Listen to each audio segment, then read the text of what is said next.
Bonjour et bienvenue dans Milkshaker, le podcast qui est dédié à l'allaitement. Milkshaker car en 2020, j'ai décidé qu'ici, on allait agiter les idées reçues qui font la vie dure aux mamans allaitantes. Je commence par me présenter, je suis Charlotte Bergerot-Palisco, je suis ostéopathe de formation. J'accompagne entre autres quotidiennement les mères dans leur allaitement en libérant avec mes petites mains les tensions de leur bébé qui ne téteraient pas tout à fait correctement. Je suis également formatrice en ostéopathie pédiatrique et sur le sujet spécifique des troubles de la succion des nourrissons et podcasteuse à mes heures pas si perdues. Enfin, je suis surtout la maman de 2 enfants, l'un allaité 1 année et l'autre est en train de téter au moment où j'enregistre cette intro.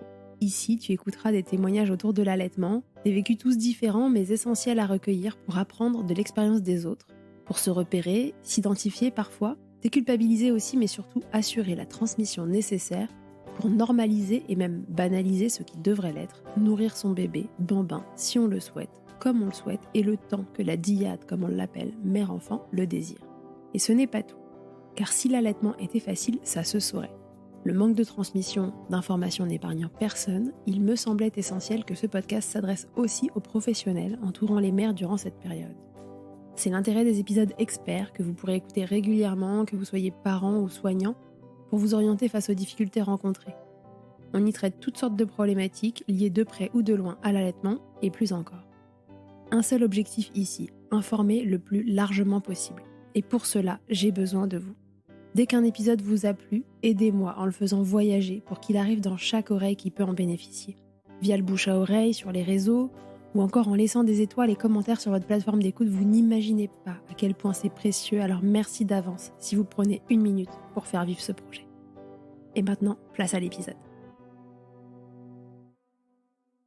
Salut tout le monde, je profite que Baby soit en train de faire ce qu'elle nomme des siestes, ce que moi j'appelle des temps de repos dans la journée, pour vous parler de mon bébé me fait mal depuis qu'il a des dents, qu'est-ce que je dois faire ?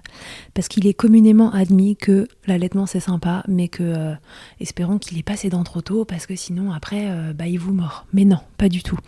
Donc je profite que ce soit d'actualité chez moi pour vous refaire un petit topo là-dessus. L'allaitement, on ne le dira jamais assez, ne doit pas vous faire mal. Il faut rappeler qu'une petite sensibilité hormonale et dans les premiers jours de surcroît avec la montée de lait qui peut être intense, voilà, ça peut être ressenti, une sensibilité. Mais de façon générale, retenez que l'allaitement ne doit pas vous faire mal et une douleur à l'allaitement doit vous faire consulter des professionnels de l'allaitement pour savoir s'il y a quelque chose à régler.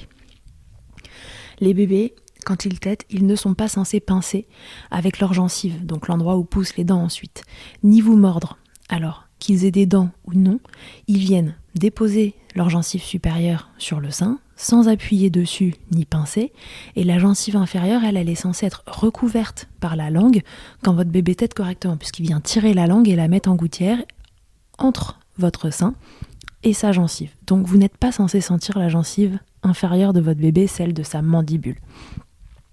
Donc si votre bébé il avait déjà tendance à vous pincer mais que vous serriez les dents jusqu'à l'apparition des siennes, justement, il y a des chances en effet que quand ces petites quenottes débarquent, ce ne soit pas confortable du tout, voire que ça devienne sérieusement douloureux et qu'il puisse même vous blesser parce que les petites dents qui poussent en plus c'est quand même bien acéré. Donc, plusieurs options. Si jusque-là vous n'aviez pas mal, qu'est-ce qui peut se passer ? Option 1, votre bébé tète en fait très bien, mais les poussées dentaires, pour une raison ou pour une autre chose qui lui serait arrivée de façon concomitante, lui crée des tensions dans sa mâchoire et au niveau de son crâne, et il a tendance à plus serrer que d'habitude avec les dents maintenant, avec ses gencives. Et ça vous fait mal.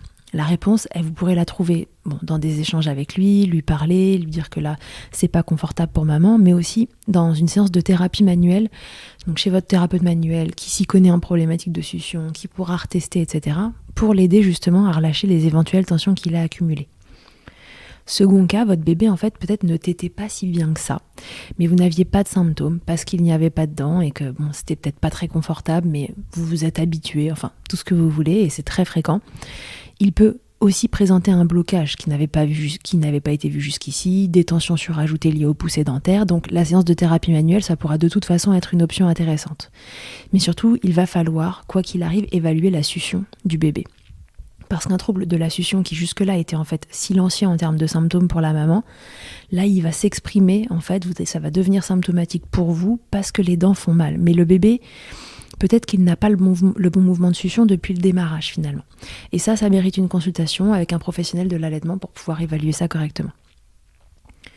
Donc de façon plus générale, et en attendant de trouver la cause du problème, pensez à soigner vos seins et les éventuelles blessures que ça crée. Cataplasme de lait maternel, les coquillages si ça vous dit, les crèmes et toutes choses qui fonctionnent chez vous pour soulager et cicatriser la zone.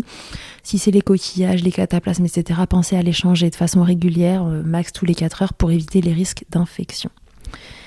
Ensuite, parlez à votre bébé. Expliquez-lui quand il vous fait mal. C'est peut-être pas toutes les tétées, c'est peut-être pas toute la durée de la tétée. Communiquez avec lui pour lui montrer les moments confort et les moments inconfortables pour que lui il puisse moduler sa prise, il comprenne très bien ce qu'on leur raconte. Repensez aussi aux bonnes positions. Votre bébé, il a certainement grandi puisque ses premières dents arrivent, mais s'il vous fait mal aujourd'hui, proposez-lui de revenir à des positions bien proches, ventre contre ventre, déposez votre bébé dans des positions style Biological Nurturing. Je vous invite à réécouter l'épisode 93. 93, je dis peut-être une bêtise, je vais retrouver le chiffre tout de suite, avec Suzanne Colson pour qu'il ait la pesanteur avec lui, pour bien garder le sein en bouche et qui compense pas justement en serrant ses petites gencives. Massez votre bébé, massez-lui la base de son petit crâne, la jonction entre son crâne et son cou, massez son menton, en dessous du menton, autour des oreilles, sa mâchoire pour l'aider à détendre les éventuelles tensions qu'il a accumulées. Ça peut même aller jusqu'à lui masser le haut du dos. Okay. Je suis en train de vous chercher l'épisode de Milkshaker avec Suzanne Colson tout de suite, comme ça vous l'avez, parce que là je vous fais un épisode où je vais... Voilà, non c'est le 93, je m'étais pas trompée. Donc parfait. En tout cas, si douleur et que ça ne se règle pas très vite, consultez. Ça peut être particulièrement douloureux et encore une fois vous blesser. Donc peut-être que c'est très simple à régler, peut-être que votre bébé encore une fois a juste quelques tensions au niveau de la mâchoire, du crâne et c'est les poussées dentaires qui viennent l'embêter. Mais encore faut-il trouver l'origine et en être sûr, puisque si ça vient se manifester maintenant, il faut vérifier qu'il n'y ait pas eu de trouble de succion au préalable qui n'aurait pas été vu parce que l'allaitement c'est censé faire mal pendant un mois, voilà, ça c'est les grandes idées reçues. Donc si vous avez serré les dents vous justement pendant un bon moment au démarrage de l'allaitement et que ça refait mal au moment des dents, c'est l'occasion d'aller consulter aussi, d'accord, même si vous êtes passé au travers de tout ça jusque-là. Retenez en tout cas que vous pouvez envoyer balader votre entourage qui vous dira que c'est normal, bébé a des dents, il te mord, t'allaites encore alors qu'il a des dents mais ça te fait pas mal. Non, un bébé même avec des dents, ça ne mord pas quand ça tète, ça ne pince pas, ça ne brûle pas le mamelon, ça ne fait rien de tout ça. Ce n'est pas une façon efficace de tirer le lait au sein, ce n'est pas une façon efficace non plus de drainer le sein et de surcroît ça fait mal alors qu'on avait dit quoi ? L'allaitement. Ça ne doit pas faire mal. L'allaitement ne doit pas faire mal. L'allaitement ne doit pas faire mal. Donc ça va vous faire consulter, quoi qu'il arrive, pour comprendre l'origine du truc. C'est peut-être pas bien vilain, mais en tout cas, ça mérite d'être investigué. Allez, je vous laisse. S'il y a d'autres sujets comme celui-ci que vous voulez qu'on aborde dans des formats très courts, eh bien, vous n'avez qu'à me sonner. Mettez-moi un petit message sur les réseaux sociaux, sur Instagram. Mettez-moi un mail sur contact@milkshaker.fr. Et voilà, et je ferai au maximum pour y répondre, et si je peux pas y répondre toute seule, eh ben vous savez que je ferai appel à quelqu'un de spécialisé dans son domaine. Allez, salut. Un grand merci d'avoir écouté cet épisode jusqu'au bout. Je te le redis encore une fois, mais c'est si important. Si tu as aimé cet épisode, n'hésite surtout pas à le partager, à mettre une note ou des étoiles sur les plateformes d'écoute pour m'aider à le faire connaître. Déjà, ça me booste et ça me motive à continuer de créer ces contenus. Et surtout, ça permet à de nouvelles personnes d'être informées correctement sur l'allaitement.